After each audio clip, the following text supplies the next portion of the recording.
आह, आह! योगी अमृत को देखकर मुड़े कौवे अचानक पंख फड़फड़ाते, भयानक शोर करते हुए एक साथ योगी अमृत की तरफ उछल पड़े। योगी अमृत घबराकर जमीन पर गिर पड़े, मगर जैसा योगी अमृत सोच रहे थे वैसा कुछ भी नहीं हुआ। कौवे उन पर हमला करने के लिए नहीं बल्कि उनसे डरकर वहां से भागे थे, मगर दूर जाने की बजाय वो सभी कौवे कांव कांव करते वहीं योगी अमृत के ऊपर उड़ने लगे। ये देख योगी अमृत हैरान थे कि अगर कौवों को उन पर हमला नहीं करना है तो फिर वो क्यों उनके ऊपर मंडरा रहे हैं, और आखिर किस चीज पर वो सभी झुंड बनाकर चीखते चिल्लाते टूट पड़े थे।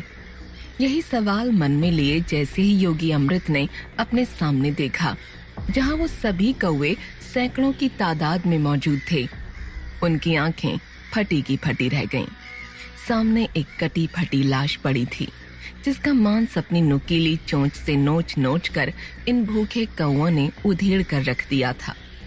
मगर उससे भी भयानक था उस लाश के धड़ से गायब उसका सर, जो आसपास कहीं भी नहीं था। ये देख योगी अमृत और भी घबरा उठे। उस सरकटे धड़ की गर्दन पर किसी के नाखूनों के गहरे निशान थे, जैसे किसी ने अपने भयानक पंजों से उसका गला फाड़कर धड़ से अलग कर दिया हो। उस पर से उस लाश के फटे बिखरे सीने से उसका दिल भी गायब था, जैसे किसी ने चीर कर उसका कलेजा उसके सीने से निकाल लिया हो। इस प्रकार की भयानक लाश देख योगी घबराते हुए वहां से उठ खड़े हुए और अब तेजी से भयनगर की ओर बढ़ने लगे। अनेक आशंकाएं उनके मन को घेरने लगीं कि कहीं ये उसी महादानव कुरूप का काम तो नहीं। मगर सिर्फ एक जान लेकर शांत हो जाए वो महादानव कुरूप नहीं हो सकता, और अगर ये सचमुच कुरूप ने किया है तो भयनगर से और जाने कितनी जान लेकर वो भयंकर राक्षस यहाँ से गया होगा। यही सब सोचते योगी अमृत खुद के गलत होने की प्रार्थना करते हुए भयनगर की ओर बढ़ते जा रहे थे, और वाकई में वो गलत भी थे। ये काम महादानव कुरूप का नहीं बल्कि उसका था, जिसने आज तक जाने कितने सीनों से जिंदा कलेजे निकाल कर चबा डाले थे। अब तक जाने कितनी ही भयानक मौतें उसके नुकीले हाथों से हो चुकी थीं।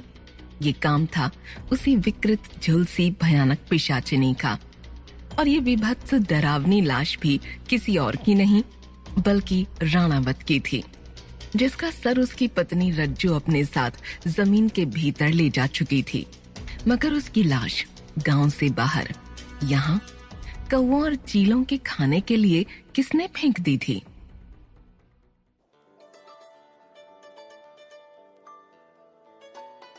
रेडियो पर बजता ये गाना भयनगर में अलसुबह खुल जाने वाली इकलौती चाय की दुकान भोला की टपरी पर बज रहा था। भयनगर की सारी खबरों को उधेड़ उधेड़ कर उनका पोस्टमार्टम करने वाली ये चाय की टपरी आज के जमाने का एक जीता जागता न्यूज स्टेशन था। अरे कल ही तो वो अठे आकर चाय मांगता रहा, पर ये मस्खरे लगे लेने उसके मजे। ये खास तो ये राजू था, चाय तक न पीने दी राणावत को। भोला ने राजू को लपेटते हुए कहा। अरे बस बस भोले, राजू चढ़कर बोला, जैसे तुम तो बड़ी दया की मूरत हो। खुद चाय देने से पहले नहीं मांगने लगे थे राणावत काका से अगला पिछला हिसाब, कि पहले पिछले पैसे चुकता करो फिर चाय लो। अरे गुरु, अब लो मेरा ठेंगा, गया अगला पिछला हिसाब भी और राणावत काका भी। लेते रहो अब उसके आधे कटे शरीर से पैसा। कर ले बेटा तू भी मस्खरी। भोले का खाकर कौन सुखी रह पाया से जो वो राणावत रहता। देख ले के हश्र होवे है मेरे पैसे ना चुकाने का, और अब जल्दी से तू भी चुकता कर दे मेरा पिछला हिसाब, वरना तेरी पत्नी तो पहले ही खूंखार से। भोले की टपरी पर सुबह की चाय के साथ भयनगर की इस ताजा मगर भयानक खबर पर सभी चटकारे ले लेकर एक दूसरे की टांग खींच हंस रहे थे। तभी अचानक हंसते हंसते मस्खरे राजू की आंखों से आंसू निकल आए। बीड़ी का कश खींचते हुए राजू की आंखों के सामने राणावत का वो चिढ़ता सा चेहरा आ गया, जो राजू और उसकी पूरी टुल्लर द्वारा डराए जाने और भयानक मखौल उड़ाए जाने पर राणावत ने खींच कर बनाया था। राजू की आंखों में आंसू देख चाय बनाते भोले की आंखें भी नम हो उठीं। और अब यही हालत एक के बाद एक वहां मौजूद सभी की होने लगी। राणावत की उस भयानक हत्या को याद कर, उसकी सर कटी बीवी रज्जो की भयानक चीखें याद कर सभी के शरीर कांप उठे। अपनी और अपने परिवार की जानों की चिंता करते सभी के पसीने छूट पड़े।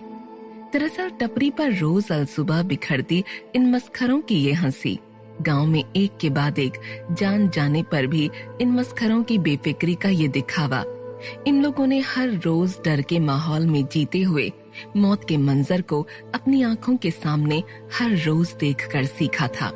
गांव के भयनगर के ऐसे भयानक हालातों में कब किसकी कौन सी हंसी, कौन सी मुलाकात आखिरी हो जाए, यही सोच ये मस्खरे रोज अपनी मौत को टालते खुद का मन बहलाने के लिए हर रोज जिंदा होने की खुशी मनाते वो लोग थे जो अंदर से बहुत डरे हुए थे, बहुत ज्यादा डरे हुए।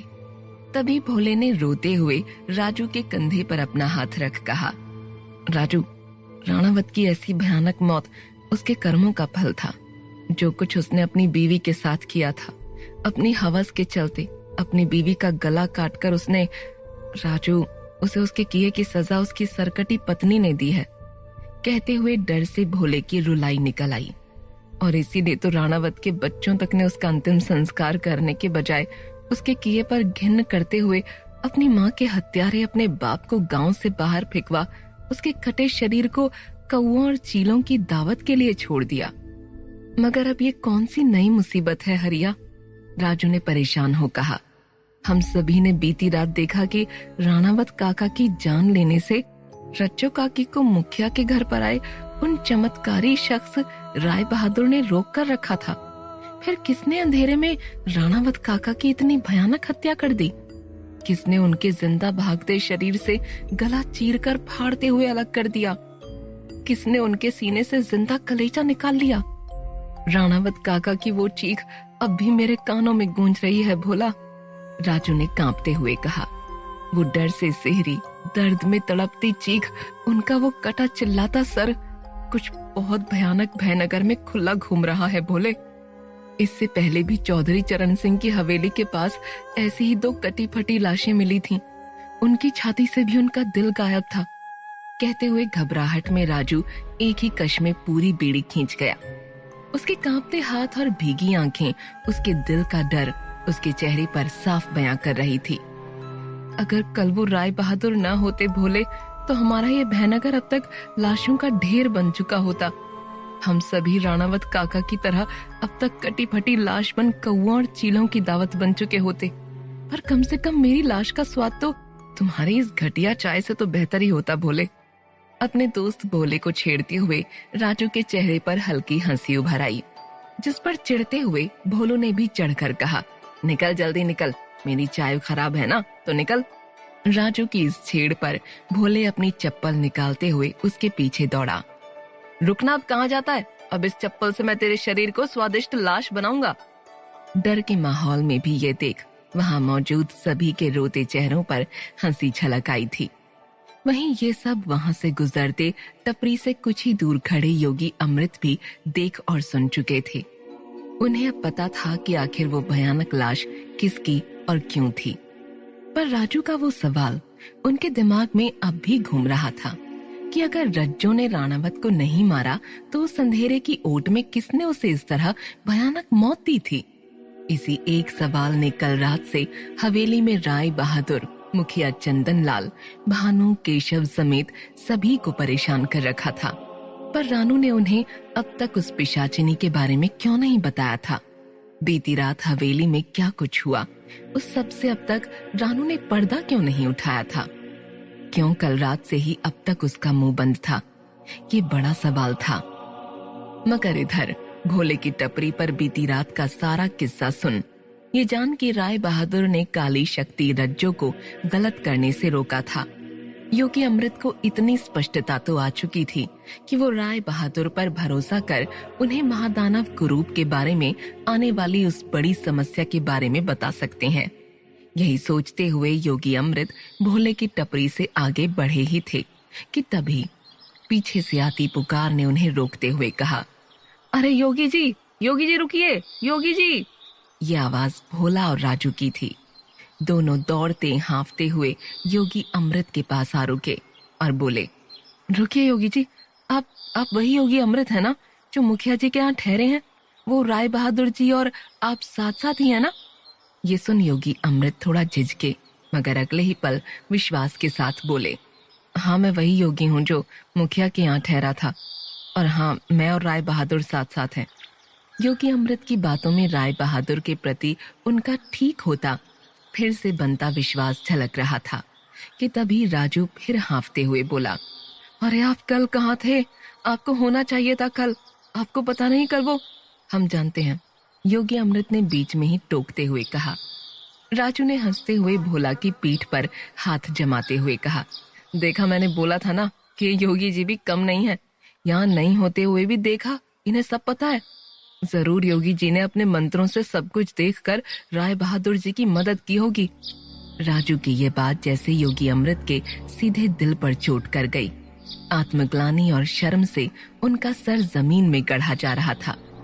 एक तरफ राय बहादुर थे जिन पर वो शक कर रहे थे, और राय बहादुर जो बीती रात अकेले उस भयानक रज्जो से लड़ रहे थे, और एक तरफ वो खुद थे जो पिछले 3 दिन से काली शक्तियों के साथ मिलकर राय बहादुर के लिए, भयनगर के लिए, राजू, भोला, इन सभी लोगों के लिए रज्जो से भी भयानक मुसीबत तैयार कर रहे थे। योगी अमृत को खुद पर शर्म सी आने लगी। मुझे कोई हक नहीं है राय बहादुर पर शक करने का, योगी अमृत ने मन ही मन खुद से कहा। उनकी वो काली आंखें ये साबित नहीं करती कि वो भी। मगर तभी राजू ने योगी अमृत का विचार भंग करते हुए कहा, बीती रात राय बहादुर ने उस रज्जो का डटकर सामना किया था। ऐसे उसे जमीन पर फेंका, फिर ऐसे राय बहादुर बेहोश हो जमीन पर आ गिरे, मगर फिर भी राय बहादुर के बने भस्म कवच में वो भयानक रज्जो फंस गई थी। फिर ऐसे अचानक बारिश होने लगी। राजू बढ़ चढ़कर राय बहादुर की तारीफ कर रहा था, जिसे सुन योगी अमृत का विश्वास अब राय बहादुर पर और भी बढ़ता जा रहा था। मगर तभी राजू ने बातों बातों में कुछ ऐसा बोल दिया जिससे एक झटके में योगी अमृत का राय बहादुर पर विश्वास फिर से धूमिल हो गया, और अब उन्हें पक्का विश्वास हो चला कि उनका शक राय बहादुर पर गलत नहीं, कि वो राय बहादुर पर जरा भी यकीन नहीं कर सकते, कि विशंभर सच कह रहा था। राय बहादुर ने अब तक अपना काला सच, अपनी असलियत योगी अमृत से छुपा कर रखी है। पर राजू ने ऐसा क्या कहा जिसे सुन पल भर में कांच की तरह योगी अमृत का राय बहादुर पर बनता विश्वास टूटकर चकनाचूर हो गया। योगी अमृत आगे बगैर कुछ सुने अवाक वहां से आगे चलने लगे, मगर उनके कानों में अब भी राजू के कहे वो शब्द गूंज रहे थे।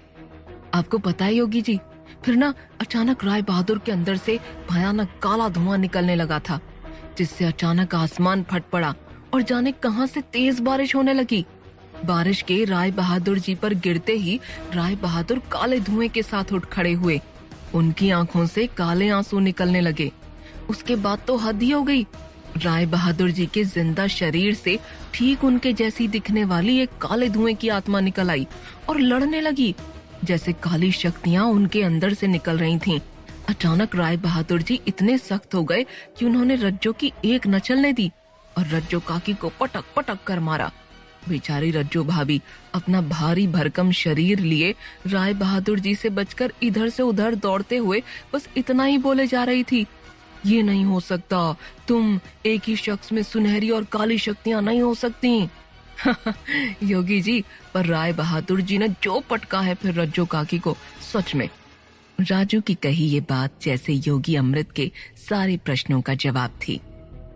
ये नहीं हो सकता, तुम एक ही शख्स में सुनहरी और काली शक्तियां नहीं हो सकती। योगी अमृत अवाक आगे बढ़ते जा रहे थे। राजू और भोला ने उन्हें रोकने की बहुत कोशिश की, पर योगी अमृत नहीं रुके। अरे योगी जी को अचानक क्या हुआ? योगी जी चाय तो पीते जाइए। पर योगी अमृत नहीं रुके। एक ही इंसान में सुनहरी और काली शक्तियां नहीं हो सकती, नहीं हो सकती। यही बार बार बड़बड़ाते हुए योगी अमृत आगे चलते जा रहे थे। एक ही इंसान में सुनहरी और काली शक्तियां नहीं हो सकती, नहीं हो सकती। क्या सचमुच राय बहादुर का काली शक्तियों से कोई नाता है? राणावत को मारने के बाद आखिर कहाँ गई पिशाचिनी? क्यों पिशाचिनी का सच, राणावत का सच रानू ने अब तक सभी से छुपा कर रखा है? जानने के लिए सुनते रहिए भयनगर, रिश्तों के अजीब रहस्यों में उलझी एक भयानक दास्तान, सिर्फ पॉकेट FM पर।